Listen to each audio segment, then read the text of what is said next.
Welcome to the Meditation Podcast. You can find other episodes on meditationpodcast.org.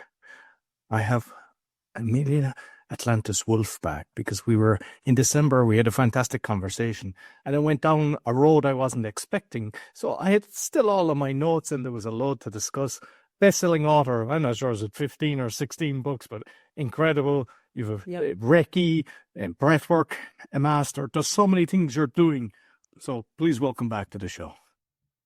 Thank you for having me. I'm so happy to be here. So I suppose I was going to read it out in the thing, but I think it's kind of better for you. Just give people a synopsis of kind of what you're doing so that they'll understand you a bit better.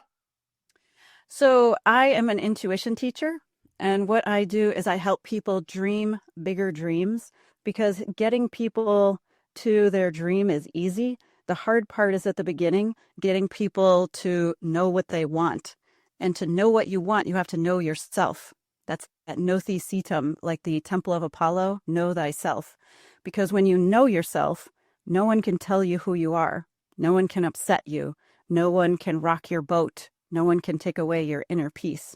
And so I'm dedicated to helping people to dream, to believe that they can receive something big and fantastic. And then I help get them there, which again, that's the easy part. So I do that in a 6-month program called the Intuition Academy. I do that in retreats around the world. I'm doing an online version of the Intuition Academy to make it more affordable for people. And I do it with conferences. I'm bringing together women entrepreneurs over 50 and the people who support them in a live conference in Cleveland this coming October. I wasn't recording at the start, but you actually told me something because maybe I mentioned it on my podcast, so a few of the listeners are aware that I had the accident. So I fractured my L1, my vertebrae, and my pelvis. And yeah, the doctors they were crap, to be honest. They just they didn't even touch me. They just put me in the X-ray, MRI. I had to make myself onto the bed itself after having that. But they didn't even. It was like just trying to get me out, and they didn't even test me, right? And so. No intention of going back, but I got the brace and I'm wearing the brace, and that's kind of said 6 weeks, and it's kind of 6 weeks now. And I was kind of going, but you've given me you have to make me feel a lot better. And you might just kind of explain what you said to me, because there might be other people that have it or something like that might happen in the future. You wouldn't know. Absolutely. So as a disclaimer, I am a medical massage therapist. I'm licensed by the State Medical Board of Ohio, and I have worked on over 3,500 people.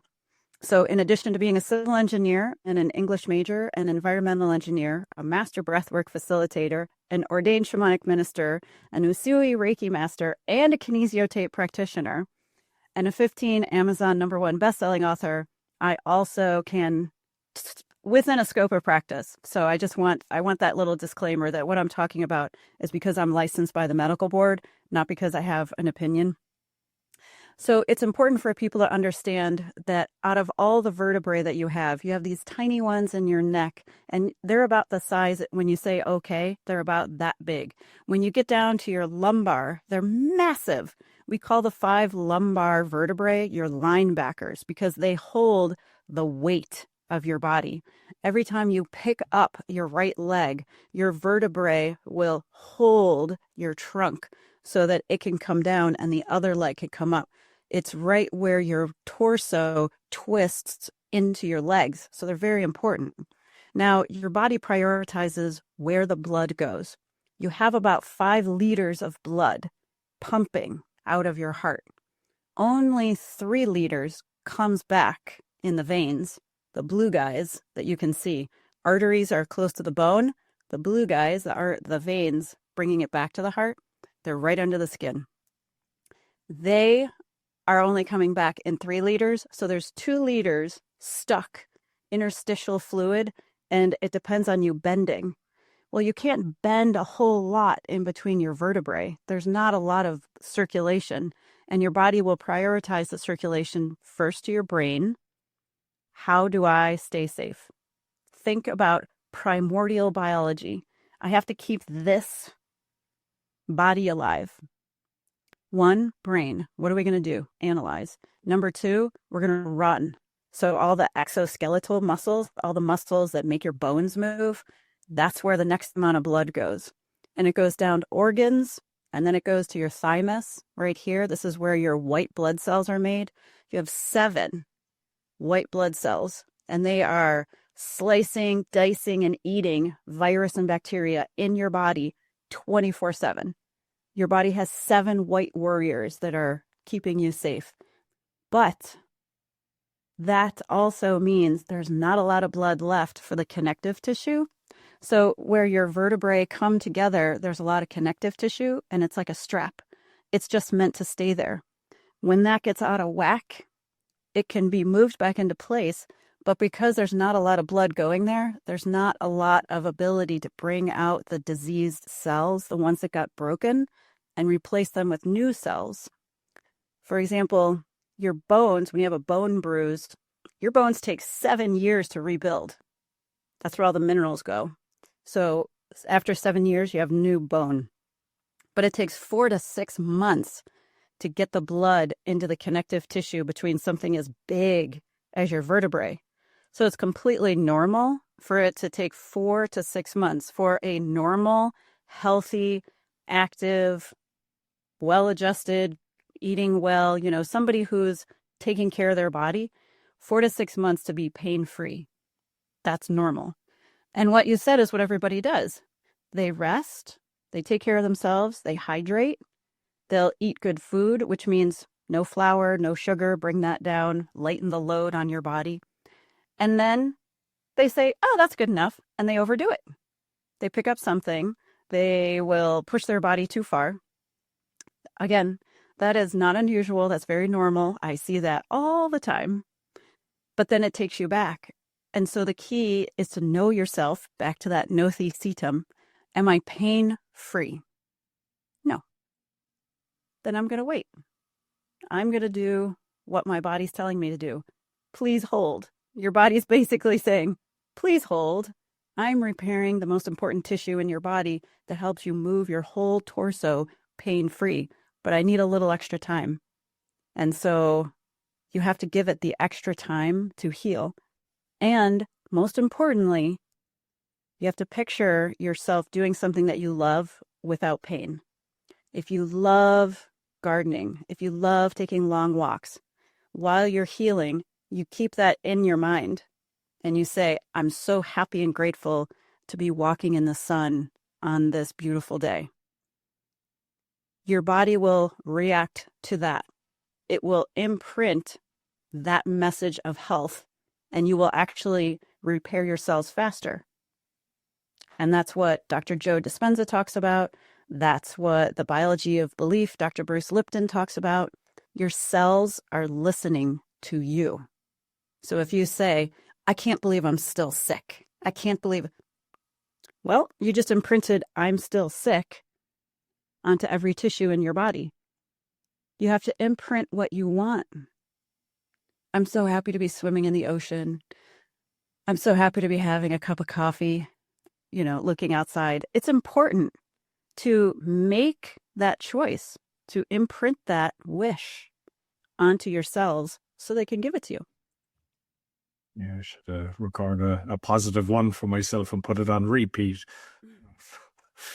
You could do that and then do it all night. Just leave it on repeat at night. So you're, and I am is the most powerful statement. So I am so happy and grateful to be strong in my body. I'm so happy and grateful for what you want to be doing. So with kind of like, not just breathwork, but I know that's kind of, say, chronic pain, because unfortunately, there's so many people that are suffering. There's most people that are taking a tablet for something. Yeah. And like how you explained this to me now is fantastic. But I mean, it's a lot of it is the positivity that you put yourself through. Because at the start I was extremely positive, and I was like, wow, this could have been a lot worse, because if I fractured it in 3 parts, that was close to a break, which we don't want. And so, but then I think it was them setting me up for, oh, you be 6, so I'm like, and I kind of knew it in week 4. I don't think this is going to take 6 weeks. I was like, yeah. But they imprinted an idea into you and you believed it. So we have to be careful because our subconscious is like the soil in the garden.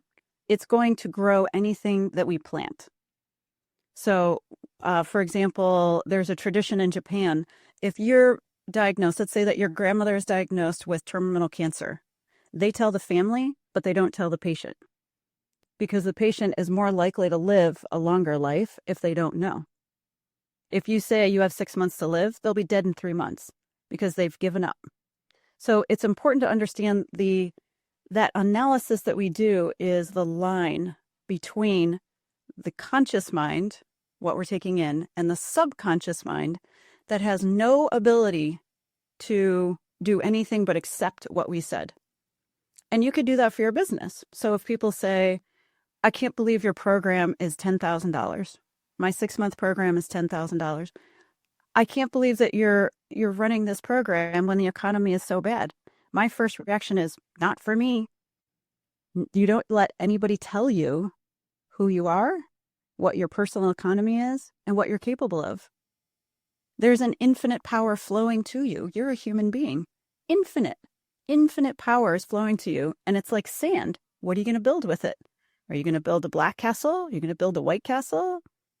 Where do you want to live? And people say, yeah, but I'm in pain. You can't deny that I'm in pain. And I love to say, after I let them talk, I never cut anybody else off because pain does number on your disposition.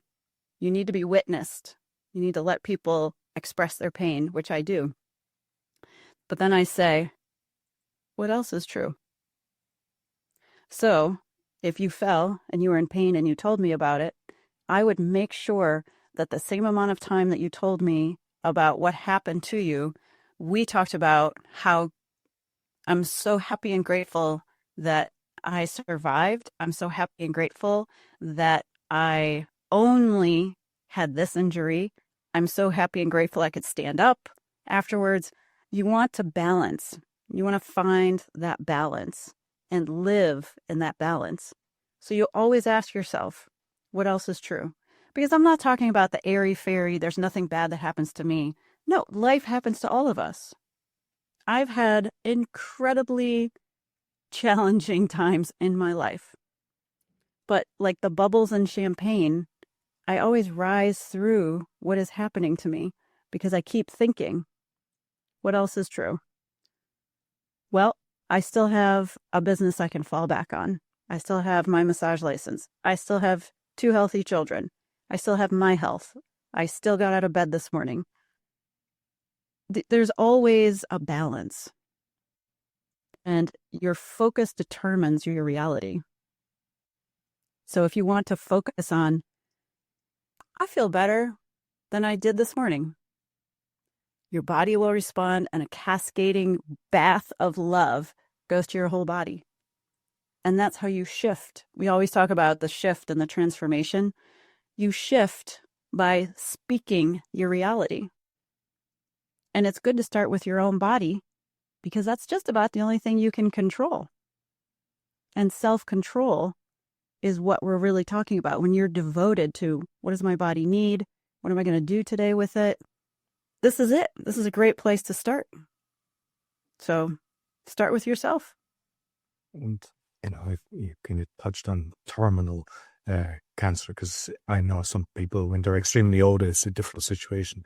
But I mean, we're seeing even children and stuff like that. But I know somebody that what they did is they asked the person, do you want to live? And they did, and he was able to, and sometimes the doctors go, oh, we don't know what happened. It just started shrinking and everything. And I think a lot of the time, like, my thing is a lot different, but I kind of was told something and kind of stuck to that, but they're told, sorry, there's nothing we can do. And they stick to that instead of kind of going, no, I'm not accepting that. And you can reject anything. You can reject any idea that someone gives you. If someone says you're too old to start a business, you can say that's not true to yourself. It just matters to you. And I think a lot of the conditioning of looking for outside validation, people put their picture on social media and then they get upset if people don't say, oh, you look so young, or you look so happy, or you look so perfect, or whatever like that. You're looking for the outside validation instead of just looking in the mirror and saying, wow, I look amazing today. I look radiant. I mean, if you don't talk to yourself in a happy and positive way, why should you count on the world to give that to you? That's just ridiculous, because there's always a balance. Someone will think you're pretty, someone will think they could care less about you. But as far as the believing, it's an important thing to check yourself. What do you believe in your heart? And then if someone says something, it's okay to reject it. You can say, not for me, or that's not true, or no. And we know so much. And you're right. There's a lot of people, cancer is a big thing. 40% of the population, they say, will get cancer. But at the same time, there's been clinical trials about turkey tail mushrooms. The number one way to prevent cancer is to take turkey tail tincture. There's hundreds of clinical trials. There's so much research, but doctors aren't making money on this, so you don't hear about it. My mom died of cancer. My life is devoted to cancer prevention and longevity. I want to live to see my children grow old. I want to live to see and take care of all the people around me. I want to take care of myself so I can stay here. I'm having a good time. I'm just hitting my stride. I don't want to go anywhere. I make my own turkey tail tincture. But until you look around and ask yourself, why are so many people getting cancer? And what can I do about it for me? What can I do to keep myself healthy? And ask your body. Your body has all the answers. My body doesn't like flour and sugar. Everything works better. I don't have any joint pain. Knock on wood. I don't have, I'm 56. I don't have any health issues. But I work really hard at not having health issues. You know what I mean? That's the key.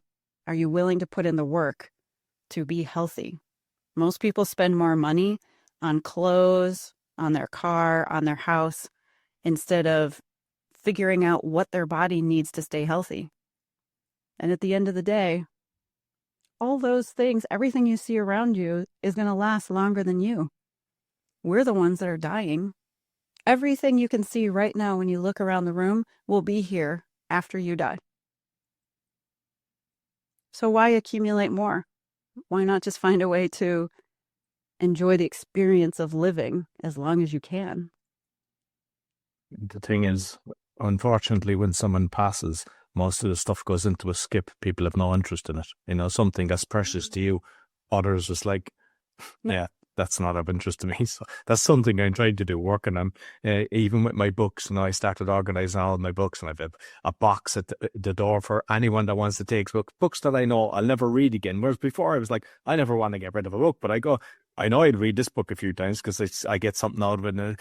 But these, I enjoyed it, but I won't read it again. So why have it on a shelf to make it look how many books I've got? It's like, ow. And every time you move, you realize how much a pain it is to be moving when you have to lift 1,000 books.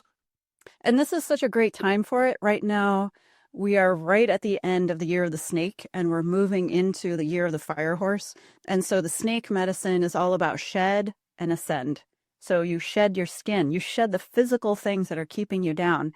And it's remarkable, like you said, I cleaned out my library, I cleaned out my basement, and it was the heaviness.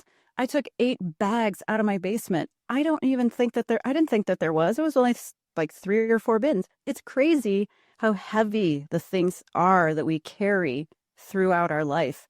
I gave 3 boxes of books to the library for the library sale. You'd never know it. My living room still has books, and I'm with you. As I read them, I'm giving them away, one at a time. Just give it away, give it away. But people are talking about, the fire horse and the momentum.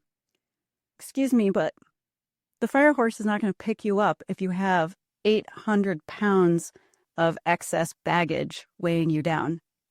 The reason why the horse is here to carry us forward with momentum and give us some progress is because we've done the work to take off some of this physical trapping, some of the heaviness around us. And because you mentioned the snake and the horse, are these connected with the Chinese symbols? Yeah.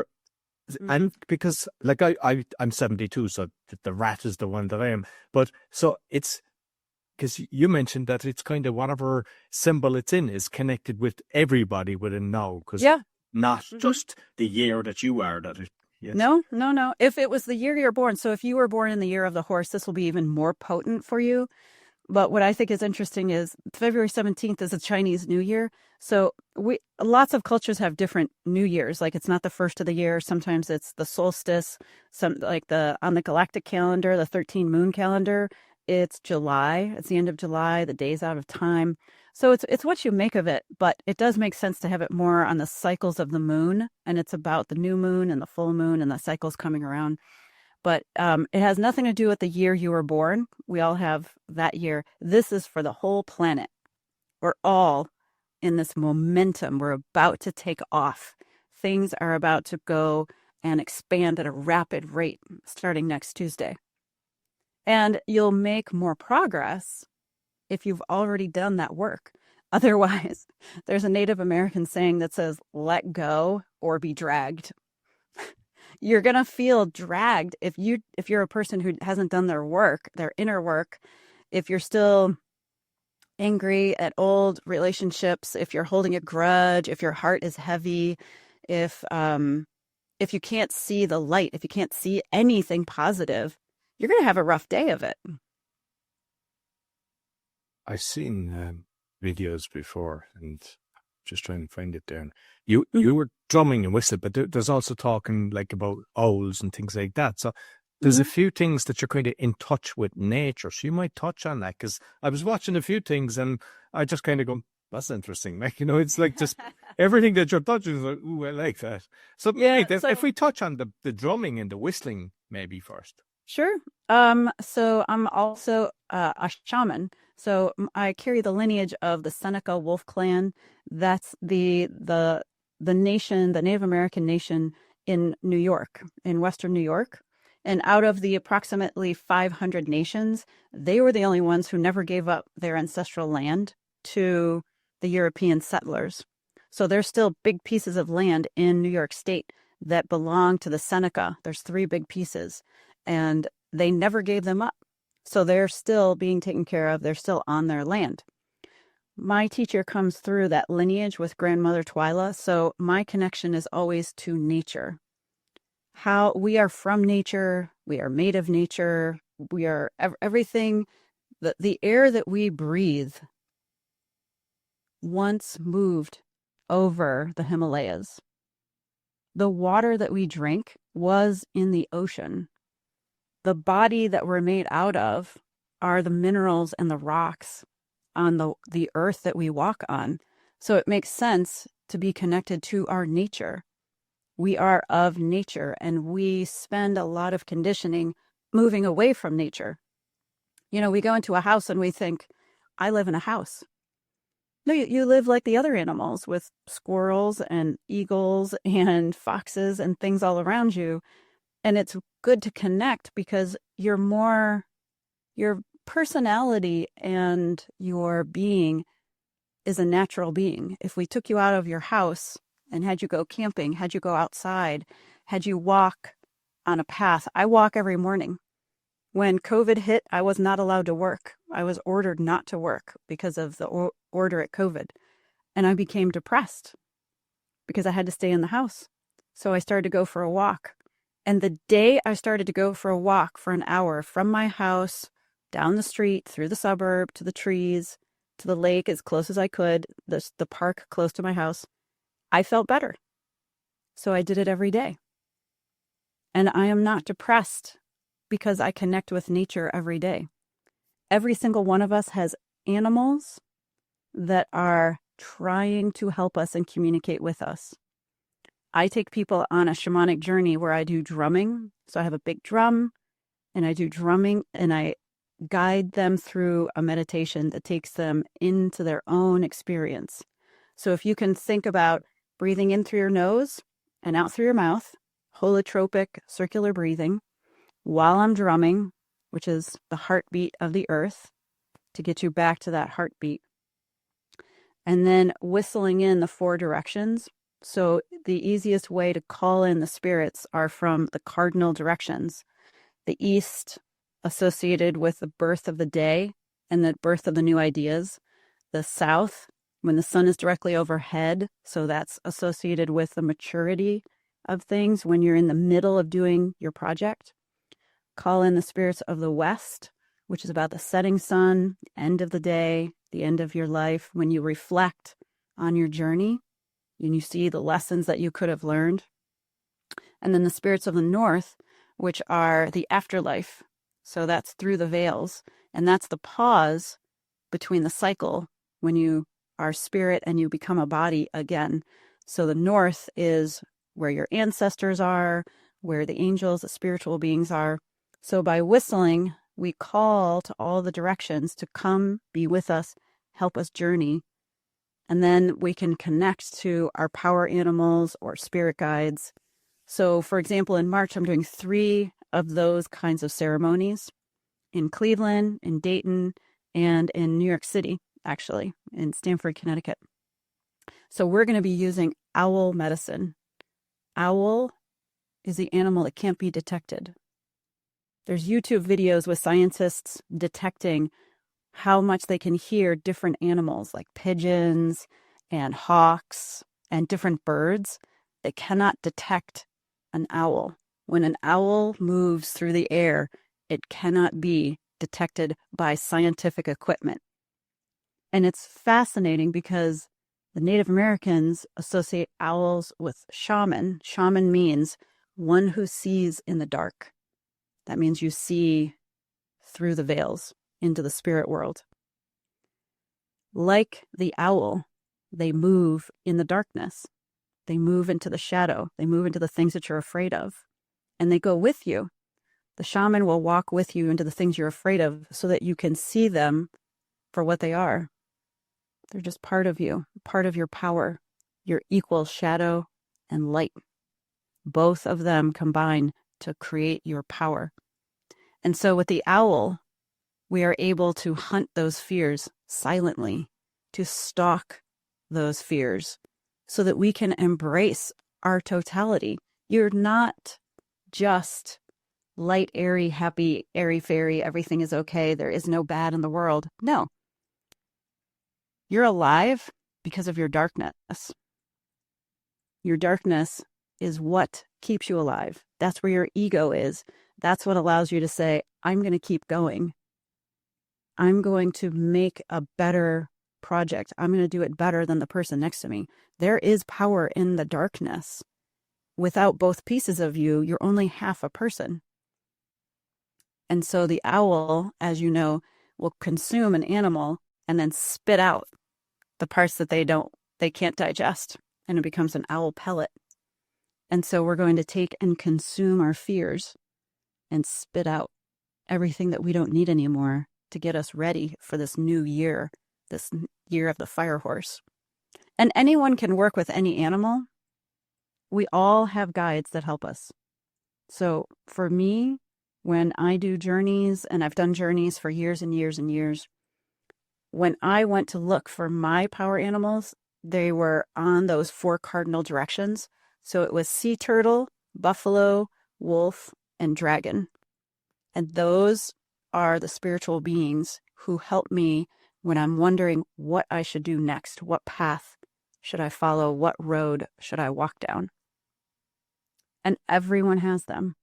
So people, and I can see them. So one of the things I might ask, there was a person who came in and she said she wanted to start a spiritual journey and she wasn't sure. And I said, why don't you ask the elephants? And she started to cry. And I said, because you're connected to elephants. And she said, I've always loved elephants my whole life, but I never imagined talking to them. I said, just pretend you're a child. If a child came upon an elephant in a dream, they would talk to them. They would ask them questions. They would go for a ride. When you can come back to your origin, your childlike wonder, when you can be a child, you could be in your heart. Suddenly, things open up and become easy for you. You ask for help. You allow yourself to receive bigger gifts. And so part of my job is to help people reconnect with nature because she's the ultimate teacher. She's our mother. We all come from Mother Earth. We all live under Father Sky. It's so simple, but putting all of the tech aside and walking outside, I've been able to help people get over there was a 63-year-old jazz musician who had a lifelong stutter. Great musician, great teacher, director of a program. And I took him outside and I said, there's something that's inside that wants to be expressed. He was always very careful about what he said. I took him to a waterfall. There's just a little waterfall here by work. And I had him put on headphones and just scream and scream and scream and just held his heart and just let him scream until he started to cry. And I said, there's an old story about someone who is not allowed to say something. And we worked through emotional release therapy where you test emotions and you see what emotions are trapped, trying to get out, even if it's with your ancestors. And he found it. There was an ancestor in Portugal who was not allowed to say that they were Jewish. They had to say that they were Catholic. They were being hunted and they needed to leave the country. And he's very sensitive. He's a musician and he carried that in his body. And he was able to release it because water's great for releasing and letting go. And he never stuttered again. 63 years old. He never stuttered again. The things that I do, I would say, are to connect people to nature and just guide them through that reconnection and give them a way. I teach 12 intuitive techniques in my program, but I have an infinite number in real time. If people are on retreats, I am like a jazz musician. I'm like, all right, we're going to figure this out. We're going to have you sing. We're going to hold you. We're going to look next to you. We're going to sit with you. We're going to do whatever we need to do because something is trying to come through you. So you can just express yourself as you are. And I think that's why people find me, because they know something about them. They know that I'll stay with them no matter what they're afraid of. I will always walk with them in their darkness because I've already done it for myself and I'm not afraid of anything. Because you were talking about it during this lockdown that, you went to the parks. The intelligent people of the city here decided to actually close off the parks. They were saying too dangerous, so people weren't. Yeah, exactly. I did. Oh, yeah, and they still have their jobs, but so I was actually very lucky because I moved to a place and with a beautiful garden, lots of trees and everything. So there's loads of wildlife that I see. And what's strange is that sometimes I see a lot of squirrels, and I hadn't seen them for a while. I'd seen them in the summer when I recorded. I sent to my mum. My mum loves it, and she comes to me every Christmas. So she spends about 3 weeks. And she starts asking for the squirrels. And she was asking. And the next day in the morning, the squirrel was nearly in front of the windows. And then we hadn't seen the squirrel for ages. But I've seen foxes. I've seen hedgehogs, pheasants. And there's also cats. They're wild cats. Like you want to just pick them up and cuddle them. But they just, because, I feed them. yeah, me too. They just look in the window. And it's like sometimes they're like meditating. But still, if you will go out, they're gone. But it's like you could stare at you for an hour. They could just sit there. Yeah. It's there. And I think it's like they're kind of giving their gratitude. Oh, yeah. Well, cats in particular have always been associated with healing and telepathy and all kinds of things like that. Every animal has a characteristic that they're trying to teach you. For example, foxes are trying to teach people how to hide in plain sight, because they live right on the edge. They live between the prairie and the forest. They come out in between the day and the night.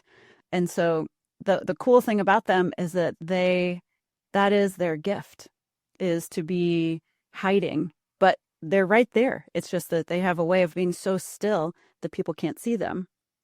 And the wolf is the pathfinder, the way shower. So the wolf medicine is all about being the person to go first, to go over the mountain, to go through all the challenges, get your knees skinned, get hurt, get back up again and go again, but to find a safe path, specifically to return to the pack and be able to lead the pack safely to the other side of the mountain. And that is a big, they're also the shapeshifters. So they're known for being able to shapeshift between different forms spiritually. But yeah, every animal has something. Every animal, from, flies, mice, everybody wants to be like the big animals, but you can learn a lot from the smallest animal. You can learn a lot from rabbits about being sensitive, about always being in touch with what the vibration is on the ground and being very sensitive to the room. People who are sensitive often see rabbits and they don't move, and then they'll move very quickly. Or like frogs. Frogs are associated with financial growth because frogs can only go forward. They can't go backwards. They're one of the few animals, they have no ability. They can turn, but they can only leap forward. So a lot of people will see a frog or a frog symbol right before their business takes a big leap. It's just fascinating. I mean, to me, it's so obvious.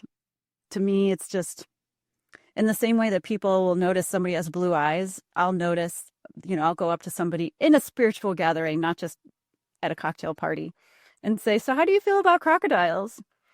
And my friend and I were going to Egypt this year, but he said he'll never forget the time I just came up to him. It was at a gathering of shamans in Sedona. And just as bright as, good morning. Oh, how do you feel about crocodiles? I see you have a crocodile with you. Because I could see the spiritual animal on his shoulder. And he just didn't even know what to say because he's from business. He had just sold his business. He's 55, mechanical engineer, engineering company. He was used to being very 3D. But it was a good initiation for him to understand that it's totally normal for people to be able to see the ancestors that are with you, the animals that are with you, your different shapes, your different beings, things that are just with you. It's absolutely normal. Especially you could do that for yourself, if no one else. So, because there was something there, was the brain concept of two sets of brains, and you had the lower, the earth, taste, touch, but then you had the higher, the intuition, imagination, and love. And I mean, I suppose the lower, where most people are conscious of and they understand it, but the higher, how do people work on that? How do they tap into that? Hang around children, because children are not divided. Think about the way that you were when you were a child. It is intuition, willpower, motivation, love. All of these are actually muscles. So think about the way that you were told and taught how to do multiplication tables, or addition tables again. It's a practice. As Don Miguel Ruiz, the author of The Four Agreements, says, practice makes the master. So it's repetition. The key is to practice relaxing your body, because you can't get intuition in a fist. You have to relax. You have to be open to receiving. If you're in a fist, if you're upset about the world, you're upset about your neighbor, you feel like you don't have money, you feel like you're never going to go anywhere. If you have all of these things, it literally is like a fist. You have to open. You have to practice relaxing. That might mean going for a walk. That might mean doing 20 jumping jacks. That might mean doing like 100 squats. You have to get your body oiled up and loose. You can't think your way into motivation, willpower, devotion, intuition. You have to get your body relaxed first, because this is going to come to you. This is subtle. This is very hard tissue. This we can see, taste, touch, and feel. When we're talking about the more ethereal or celestial faculties, the other half, that takes practice. But hang around children, because if you say to a child, imagine being on a spaceship and going to a planet where the sun is purple. They go, got it, cool, yes, let's draw that. They have no problem imagining. Imagination is the key that unlocks all of your celestial senses. So you have to imagine yourself and practice. Imagine yourself healthy. Imagine yourself walking. Imagine yourself at a waterfall, and you're under the waterfall, and there's fairies and gnomes and unicorns and dragons. You have to really extend what you can possibly imagine. like a muscle. Just practice imagining different scenarios. Because if you can imagine it in your mind, then you can hold that idea in your hand. In other words, you can bring that feeling into reality. But what happens is we focus on what we can see, hear, taste, and touch. So we focus on what we see on the internet. We focus on where we are instead of where we're going. So if somebody, like I lost 85 pounds 23 years ago. So I also help people go through a weight loss journey.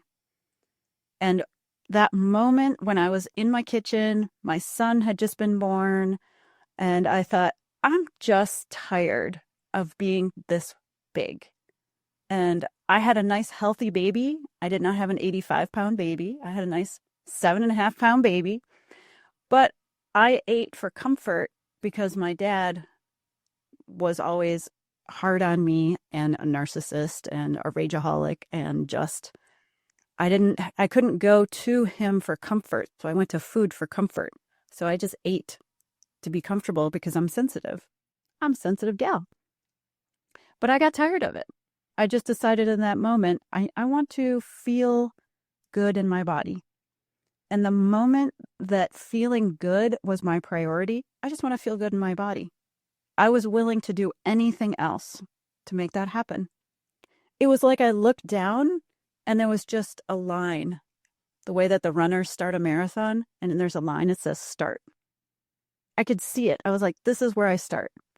I start at this age, this body, these circumstances. This is the clay. I am the sculptor. I got this lump of clay. What am I going to do with it? So I started to experiment. I stopped eating flour. I lost 25 pounds just not eating flour. I stopped eating dessert after dinner, and I lost another 15 pounds. I had a newborn baby, so I was walking the baby up the stairs, down the stairs. I was doing the laundry. I was doing the housework. I was moving. My corporate job kept me in a desk all day long, not moving, ever. And that's really bad for my body. My body type needs movement. I need to get up and walk every day for an hour to keep everything healthy. I didn't know that. I discovered that. I dedicated myself to that path of self-discovery. My goal wasn't to lose 85 pounds. My goal was to feel good in my body. When you have an emotional attachment to your outcome, you'll get there. If you lose weight because your spouse says, you look fat, you need to lose weight, you will never lose weight. That's shaming. There is no way to make a body come into balance and harmony with shame. Shame is the lowest vibration that you can experience in your body. Shame. That's someone else telling you who you are. Not good enough. So this nothi sitam, this know yourself, it really is tied to your health. It's your self-health, it's who you are, and you can explore it. And no one can take away your imagination. So when you're imagining yourself in this new wonderful place, wherever it is, you're getting emotionally involved. And what you want to do is practice. Practice imagining. Write it out. Just imagine what you want your dream outcome. I want to be at a retreat in Costa Rica, taking 10 people through breathwork training at the base of a volcano for 2 weeks, with a pool and a hot tub and a personal chef. As soon as you can imagine all that and you can add details and you can write it down, you're bringing it into reality. You're bringing it from that celestial heavenly faculty into your reality, where you can see it, taste, touch, and hold it. You pulled it into reality, but you imagined it first. That's the first step. Imagine, practice, hang out with children, because they do it better than we do. I mean, my youngest, he's 12, and it's like he just decides, yeah, I want this, and just figures out a way, and it's like he knows he's getting it. Like he knows whatever he's decided he's doing or wants, it's happening, and I love that. He like yeah. He has focus. He figures out what he wants, and he has focus. And people get very hung up about, I don't know if what I want, I don't want it to be the wrong thing. There's no wrong thing. There's no wrong decision. If that decision is not good for you, it won't work out for you. If you go this way in life, if you open a business and the business fails, it's because you just took a wrong step. But you being in business is still a good idea. You just need to be a little more fine-tuned about your skills and your gifts. You probably went into business to make money instead of because you love it. If you find something that you love to do, focus is easy, the love is easy. All of a sudden you're electromagnetically attracting people to help you get that business into reality. Never go into business for money. If that is the only reason you're going into business, it will fail. It will. It has a very low vibration. It needs to have a higher vibration in order to survive what it takes to bring something into reality. If we talk about the vibration and what's going on, because we're bombarded with all negativity, and then say you realize they're spraying stuff, and then you just kind of see it all the time, and it's hard, like, because I'm conscious of that. I mean, one of my podcasts, it's the awakening, it's exposing fraud and corruption, but with solutions. So I'm always looking on the kind of positive of me. But I've seen a load of people, and they had to walk away from it. It was like really, but I'm seeing that with a load of people. Because they're trying to send me stuff, and I don't understand. And I'm telling them, stop looking at this, because it's not. You're not changing it. You're not. All you're doing is, but we're talking about a high percentage of the population is doing this. They're just looking, and now we have kind of the Epstein thing. It's like everywhere, and it's not serving people, because everything now is doom and gloom. Oh, there's going to be a war every time there's a war somewhere. So and then they're telling you like there's nuclear and all this, and I don't even. But what's the best way for people to? I mean, for me, I personally, I kind of step away when I have. I mean, I research and I go, but I step away. I look at comedies. I look at things that kind of, or read a book that's nothing to do with it. Before it was odd. Sure. I was reading all the kind of corruption books, but I said, no, this isn't certainly. So I've limited it, but I try to make sure that my spirits are. So I'm not. Yeah. I'm in a positive mood. It's like everything is good, but unfortunately, there's a very high percentage of people that aren't. And what kind of. What's the best way that they can try to shift away from that? Because they are, like, if you listen to the radio, you might be enjoying the music, and then sometimes it's twice in the hour, but at least once an hour for 5 minutes. Do the news ever cheer you up, put a smile on your face? It's like it's telling you all the dates. They don't say, oh, a new factory opened and there's 1,000 new jobs. You go, oh, that's good. I've never heard of anything like that. It's always doom and gloom. And yet people tend to listen to it. Or I remember in Ireland, I don't know what it's like now, because most people don't watch the kind of TV as such. But it used to be the 6 o'clock news. And it was like, that was the main thing. And people are sitting around. And that was kind of, in the States as well. And when you think about it, it's sad, because it's like, oh, what can I do? I can listen to something that's going to depress me. So a couple things. Number one of my favorite sayings that RuPaul ever said is, it's okay to glance at the darkness, but don't stare. In other words, it's okay to check in with what's happening in the world, but don't spend your day consuming all of that negativity.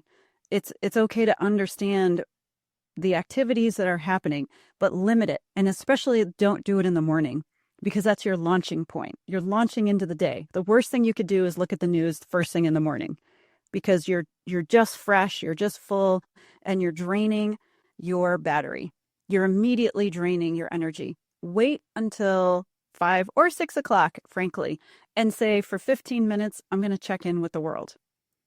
Now, we are in a situation where we all used to watch the 6 o'clock news, but now the news is 24/7. But we can also do things like go onto Instagram and look for the good news. We can look for the people like Chop Wood, Carry Water, who's saying, this is happening, but here on Sunday, I'm going to give you a list of all the good things that happened so that you can see there is good happening in the world. There are many channels that are talking about the way that plastic in the ocean is being cleaned up, the way that scientists are discovering different kinds of mushrooms that will actually eat different kinds of plastic and take it back down into its molecules. I'm all about nature. I'm all about the ocean. I'm all about science and things like that. So I make sure to curate my feed with things that are what else is true. It's just like I said, gloom and doom. Yeah, that's happening. I don't deny that it is happening. And I understand, I see it. What else is happening? Scientists are discovering ways to actually clean up the ocean, and we are cleaning it up. And what are we doing to keep it clean and things like that? Number two, although that is happening, that's true. What are you doing to make the world a better place? Are you inviting your neighbor over to have dinner? Are you reaching out to people who feel isolated? Are you spending time with seniors who can't drive and taking them to the grocery store? Are you making squirrel boxes so that squirrels have a safe place to live and you can watch them grow? What are you personally doing to make the world a better place? Because you sitting on your doom scroll is not helping. It's not helping you. It's not helping your community. It's not helping your family. Awareness can happen in 15 minutes. 15 minutes, you can know what's the most important thing that happened yesterday. The Bad Bunny halftime show at the Super Bowl. That was by far the most important thing that happened. Everybody's talking about that. Okay, now I'm going to go and take care of all the people in my world. What are you doing to put more of your love into the world? You can always help someone else. No matter who you are, there's someone that has less than you do. They have less time, they have less money, or they have less physical ability. Find them. Read to somebody who has macular degeneration disorder. Find a senior who can't read, who loves to read. And read them a book. Read them poetry. Remind yourself that you have the ability to bring and birth love into the world, regardless of the circumstances. It depends on your focus. Are you focused on finding a way to bring your gift into the world? Or are you going to say, the world rolled me over like a steamroller, and I'm just going to lay here and pretend that I'm dead? You're not dead, you're overwhelmed. So 15 minutes to check in with the world. Spend the rest of the day in nature, going for a walk, finding someone to help. You helping someone will immediately lift your spirits, lift your dopamine levels, lift your serotonin levels, lift your oxytocin levels, and you'll be more likely to help someone else. Even picking up garbage, picking up litter, anything. There's so many things, simple things that you can do that will get your body moving and create those chemicals in your brain that'll say, I'm going to make it. I'm going to make the world a better place. I'm going to do what I can. And I'm going to be one of those people who says, yes, that is happening. And what am I doing about it? Here's the 10 things about it I did today to make the world a little bit better, a little bit softer, and a little bit sweeter.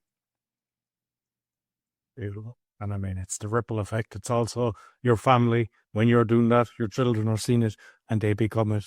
So that's what I see with my son, you know, it's like, and even just the phone call, like I said, was very close to when she was led, my grandmother, and I'm a mummy's boy, I ring my mum every day, but, you know, I make sure that he's ringing, obviously my mum, his grandmother, but his Irish, he's got a grandmother, and just get into the habit. And I said, if you're just even talking to them for 5 minutes, sometimes that makes their days. And he does it, like I don't even have to say it to him. He enjoys it, and you know, you'd see him chatting away. And like the last day out there, his great grandmother, she had some problem with the phone, and he was there all explaining everything, how to retrieve the photos and stuff like that. And I could see he was getting pure enjoyment out of it. But like, they're simple little things that the elderly love, because they realize they're loved, they're wanted, they're thought about. whereas a lot of the times they don't have that. And spend time asking your elders, your grandparents, your parents about the stories. You could spend days just sitting around. How did you meet? What did you do? What was it like going to school? What was it like where you grew up? What do you remember about Christmas when you were a kid? The stories that connect the generations are also what keep us in a good vibration. That connection. The biologists have just discovered we have the tissue in our body from 52 generations back. Now, the Native Americans think this is hilarious because they've had that belief forever. For the 10,000 years Native Americans have been on North America, they've always said 52 years, 52 generations of ancestors. Biologists have just proved it. In your skin and bones and hair, there's the DNA of 52 generations, more or less 1,300 years of ancestors alive in you. It's not just the color of your eyes. It's how you think. It's how you move. It's how you laugh. You have them with you. When you can connect to your parents, your grandparents, and back, you are activating parts of yourself, and you see the resilience. You see that you've gotten through 1,300 years at least in order to be here. And you see that you are an ancestor for the future. When your future children's children look back, what do you want them to know? How did you get through it? It was really bad. How did you get through it? What did you do?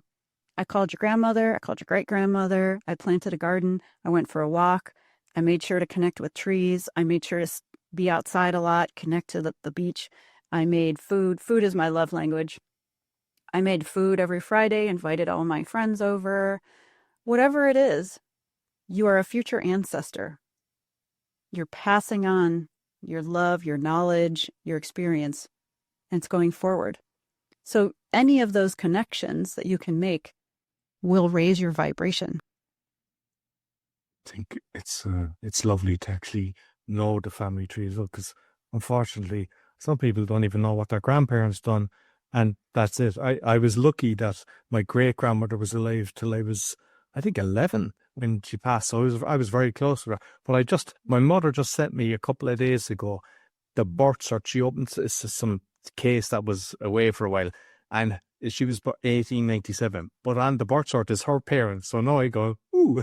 So yeah, and that's but I see some people, they're kind of doing it, and I think it's lovely. And then to kind of tell your kids as well, instead of just just assuming that has gone next. But that's fascinating. The 52 generations. 52 generations, and they're in you. That's the thing, is that we are animated. Our spirit animates our flesh. We are here, the soul is what is the part that's making it alive.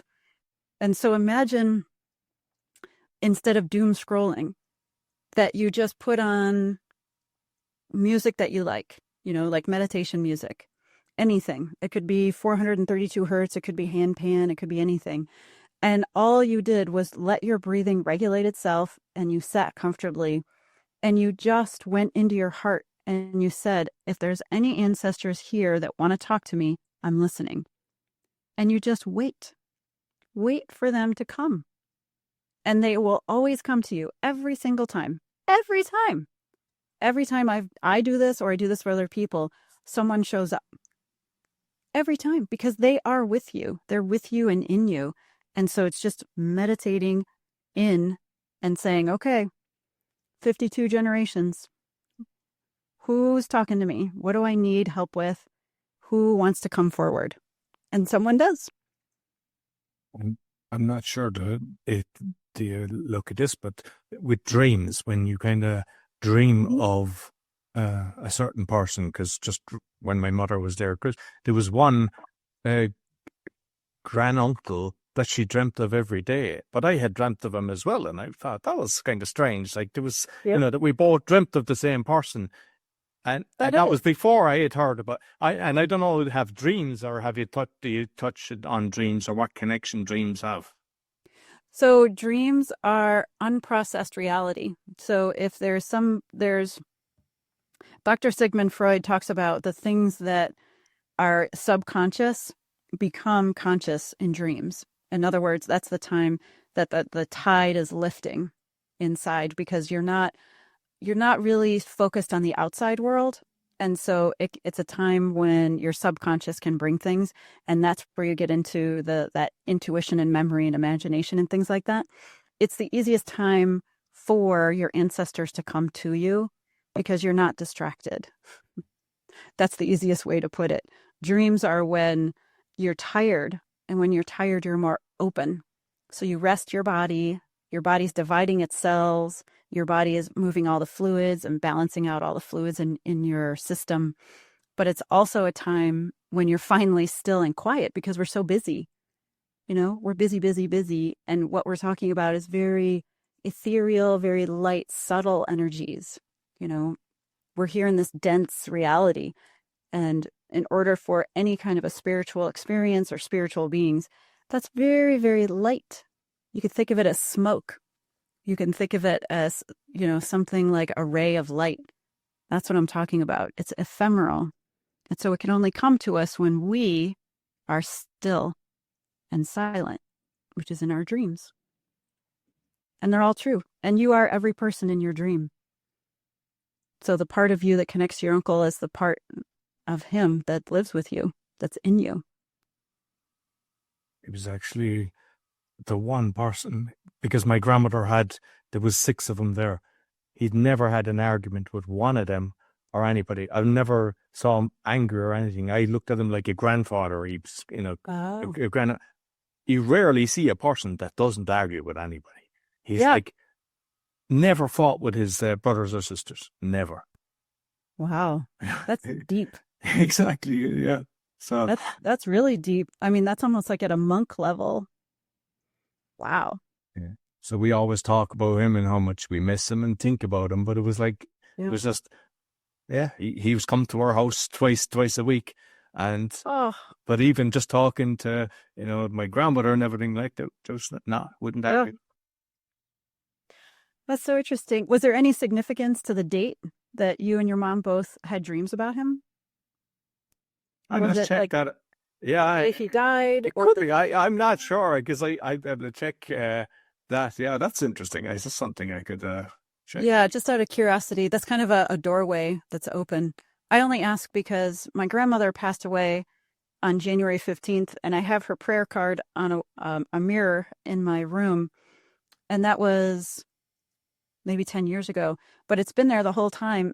And it fell off and was on the floor where I had to see it. I would, step past it. And it came off the mirror on the same day, on January 15th, the day that she died. So I thought, oh, hi, Graham. I guess I should be thinking about her more. So it just brought it to my attention. You know what I mean? And that's why I'm curious if that was a special day that might have been his birthday, his death day. There's a few significant things. It's hard to know. No, but I'd be checking that out. And just find it, because you've got 15 books. Obviously, I don't want to, but you might touch on kind of maybe 2 or 3 and kind of explain what they are, so the listeners might kind of, because everything you talk about is fascinating. I love conversations. I feel that the book chapters, they're collaborative book chapters. I feel like the chapters that I contributed are all spiritual experiences. I wanted to normalize spiritual experiences so that when somebody read the book, they would say, oh, she had this extraordinary thing happen to her. I guess I feel safer that I could explain it to somebody, because most of the experiences I've had, I never told anybody. For example, my mom died in 2009, and maybe 4 weeks before she died, I was there. She had a brain virus and she lost the ability to speak. So she was getting Reiki on a massage table in her bedroom. And you have to understand, I was at a corporate job in a cube. I worked for a financial services company. I was a project manager. Nothing spiritual, nothing unusual or, nothing. And my dad said, I want you to go into the room. I'm like, what am I supposed to do? Like, I don't know Reiki. I don't know about any of this. She's just go be with her. So I felt stupid. I was sitting on her bed, and this Reiki person is putting her hands over her. And I'm like, this is really dumb. I feel really useless. So I rubbed my hands together. I really didn't know what else to do. And for no reason, no apparent reason, I just sent love to her. Just like a little ball of love. Here you go. And I could see it in my mind's eye, in my imagination. I could see it as a blue ball. It was like this grapefruit size. It was energetic, and it went over, and it got to her chest, like her heart area, and sank into her body. And the moment that the last little piece of it sank into her body, the Archangel Gabriel showed up in her room. Celestial clouds, little cherubs. My eyes were open, and like the green eyes, the golden hair, green, dress and everything. And I thought, okay, Gabriel, wow, okay. My first thought was, I haven't seen him in a while. And my second thought was, I didn't remember his wings being that big. They're huge. And the lady said to me, the Reiki lady, she said, hold her feet. Because my mom was like moving around. She said she was agitated. I'm like, I don't think she's agitated. I think she's going, holy wow, this is the Archangel Gabriel. So I held her feet, and the angel flew over my head, and the top of my hair went forward, and he disappeared. I didn't tell anybody. Who was I going to tell about that? That's insane. That is insane. I have my eyes open. I'm a civil engineer. I'm a project manager. I'm a single mom with 2 kids. I don't even know what that was. I don't even go to church anymore. Like, I'm too busy. And that happened. So I wanted to write about it in case other people see angels and archangels and cherubs, to understand that that is real. That's a real thing. That can really happen. You can really get a visitation with your eyes open. If you're not spiritual, if you are not chanting every day, and you're not a vegan, and you're not, whatever, if you're not pure. Similarly, I had a car. I was on my way to work, and I was going very fast because I'm always late for work. I used to be late for work. I'm not anymore. There's a client here, so I'm rushing to get to work.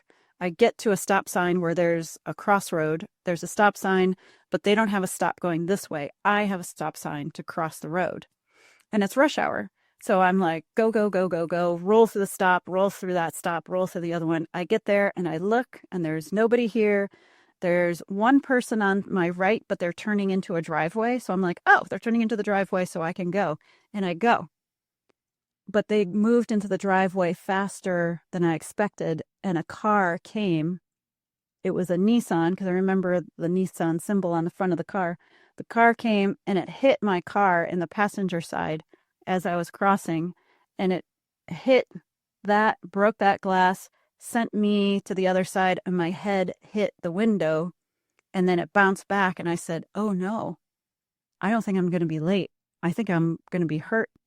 And I hit my head again, and I said, oh no, I think I'm going to be really hurt. I'm not going to have a job, and my kids, and my mortgage, and all of the things. And I said, no. I literally just whispered the word, no.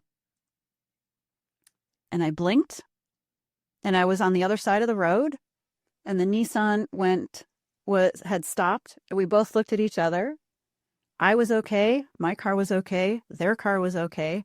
My heartbeat was very low. You would think after being in a car accident, your heartbeat would be through the roof, very, very high. My heartbeat was very low, and everything was fine. I looked at him. He looked at me. He went away. I went to work. I got to work 3 minutes early. And I thought, what happened? So when I meditated, my guide said, you made a choice. You decided to slow down forever. And I thought, that sounds like me because I'm kind of a drama queen and I need things to be very dramatic in order to listen. And I'd gotten a lot of messages, slow down, slow down, slow down. I'm like, I got this. No. But I realized in that moment how precious my life was, how important I am to so many people, not my clients, my kids, my family, my friends, more than just the clients. So I wrote about that because, as it turns out, other people have been in cars that phased through other cars. And I didn't know that until I wrote the chapter. And people said, yeah, that happened to me. And I said, how cool is that? It might be the coolest thing ever. And they're like, yeah, it was really cool. So I wrote about that. I wrote about my first shamanic journey experience, why I became a shaman, why it opened up. It looked like when I did my first journey, it was like 7 movies. It was incredible. And I wrote about all of those. But my goal is to normalize spiritual experiences so that people feel safe talking about them, that they feel safe connecting to the spirit world, that they feel safe connecting to power animals, the spirit of trees, the spirit of water, the spirit of fire, that they are always understanding that they have a physical experience and a spiritual experience at the same time, that they are anchoring heaven on earth, that they are a spiritual being in a physical flesh body. We're always both, all the time. So that's my goal, is to talk about it, normalize it, and let people feel good about having both of those experiences. Beautiful. Love it. So you might let the listeners know, one, where the website, but also you mentioned a few things that you've coming up in March. You might just mention them again because I know there's a high percentages, over 50% in the States, so they might be interested in going to that. That would be great. So in March, I'm going to be doing 3 breathwork events. So that's the drumming with the guided music and things like that. And that'll be in Cleveland, Ohio, in Dayton, Ohio, and in New York City. So those are all on my website, atlantiswolf.com/events on the events page. I also do something called the Intuition Academy. That is a 6-month program. We meet Wednesday for 2 hours. I have 2 different cohorts because I have an international audience. So it meets at 2 p.m. and 7 p.m. You get to pick your cohort. That is a longer program, and we've started this one at the first half of the year, and the next one starts July 8th and goes for 6 months. So I like to say, if you give me 2 hours a week, I will give you a strong connection to your intuition. And if you don't have it, you get to come through again. I'm just starting the online version of that. And then I also have a women's retreat to the UK, actually, in September 21 to 25. And lastly, there's a conference. There's a women's conference for women entrepreneurs over 50 and the people who support them in October. Basically, I'm always doing something, and I'm always looking to connect. Everything is on atlantiswolf.com. Everything is coming up. Check the events page. I put things on my website more than on Instagram or LinkedIn. I do some of that. But I do a lot of public speaking. So I like to just use speaking as a way to promote all the events. Yeah, I'll make sure I'll put the links both on the audio and the video. But thank you very much. I thoroughly enjoyed it once again. And yeah, we'll have to get you back again because you're a wealth of knowledge and fantastic information. And thank you for what you said to me as well, because I know my spirits were low prior to that, and just a call that it's helped. So I appreciate it. Yeah. Yeah. Assume it's normal and you're normal and healthy. Just got to give your body a little bit more time. Okay. Thank you very much. So that's all for the Meditation Podcast. You'll find all our episodes on the meditationpodcast.org. Find everything about me, scan the QR code, or go to rycon.com. Until next week, take care.